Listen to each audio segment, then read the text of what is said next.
Bienvenue dans ce 7 minutes au sommaire de cette édition. La nuit du destin, également connue sous le nom de Laylatul Qadr, est l'une des nuits les plus sacrées du mois de Ramadan. L'imam Sidibé Zakaria, que nous avons reçu dans nos locaux, nous parle de l'importance de cette nuit. Et à l'occasion de la Journée internationale de la femme, les femmes de Botro, soutenues par une ONG, ont célébré l'événement à travers une série d'activités sportives, dont un tournoi de football.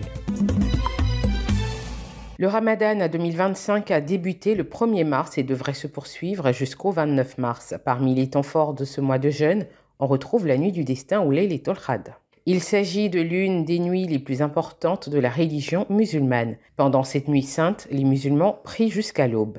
L'imam Sidibé Zakaria explique l'importance de cette nuit qui intervient dans les derniers jours du mois de Ramadan. Le jour, la nuit d'Al-Qadr, j'allais dire, la nuit des destinées, Allah subhanahu wa ta'ala, c'est pendant cette nuit que le Coran a été révélé. Et cette nuit-là, le monde connaît la descente des anges.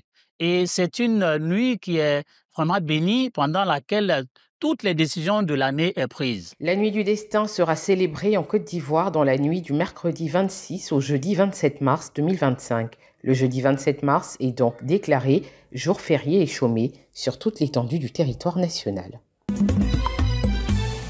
L'autorité de régulation des télécommunications de Côte d'Ivoire a accueilli une délégation de l'autorité de régulation des communications électroniques et des postes du Togo. Cette visite s'inscrit dans le cadre du renforcement de la coopération entre les deux institutions. Conduite par son directeur général, la délégation togolaise a été reçue par le directeur général de l'ARTCI et son équipe. Les échanges ont porté sur le partage d'expériences et les perspectives de collaboration, conformément à l'accord cadre signé à Lomé le 7 février 2025. L'histoire retiendra que l'ARTCI et l'ARCEP ont signé ce jour-là un protocole d'accord pour promouvoir un partenariat et une coopération entre les deux institutions. La présence parmi nous de la délégation de l'autorité de régulation des communications électroniques et des postes de Togo, conduite par son directeur général, M. Michel Gallet, témoigne de l'excellence des relations bilatérales entre nos deux institutions. Elle reflète également la solidité des liens qui unissent nos deux pays, frères, dans la marche commune vers le développement du numérique et des postes au service de nos populations en Afrique. Je suis donc convaincu que cette visite de travail sous le sceau du partage d'expériences et de la fraternité institutionnelle contribuera à renforcer nos capacités mutuelles, à faire émerger des synergies concrètes, afin de bâtir sur nos marchés respectifs une régulation innovante, résiliente et tournée vers l'avenir. En marge des travaux, la délégation togolaise a également rendu une visite de courtoisie au ministre de la Transition numérique et de la digitalisation de Côte d'Ivoire, Khalil Konaté. Cette visite illustre l'engagement des deux pays à renforcer leur coopération en matière de régulation des communications électroniques afin de construire un espace numérique africain prospère et inclusif. Les activités sportives de la Fédération ivoirienne du sport des malvoyants ont atteint leur apogée au stade de l'université Félix Houphouët-Boigny avec la finale de volley-ball marquée par la victoire éclatante de l'Ajas. La capitaine de l'équipe victorieuse a exprimé sa joie après ce sacre tant attendu. Ça nous aide à nous distraire et à être toujours en mouvement.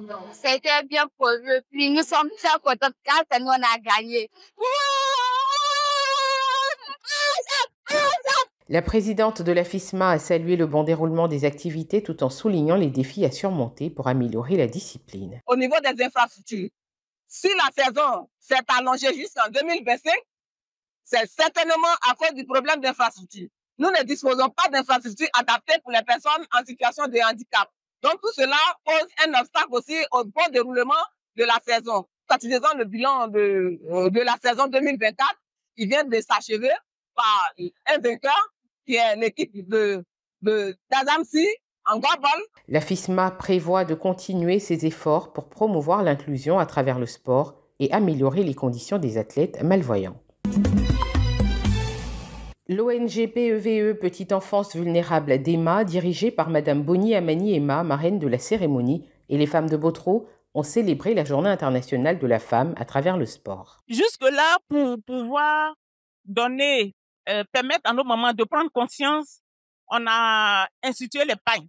Déjà, pour leur dire que vous êtes des personnes spéciales Et il y a un jour spécial pour vous fêter en tant que femme. Mais pour l'édition très prochaine, ce que nous allons faire, c'est de prévoir de la formation sous forme de sensibilisation de nos femmes, de nos mamans ici, sur les droits de la femme. La Journée internationale des droits de la femme.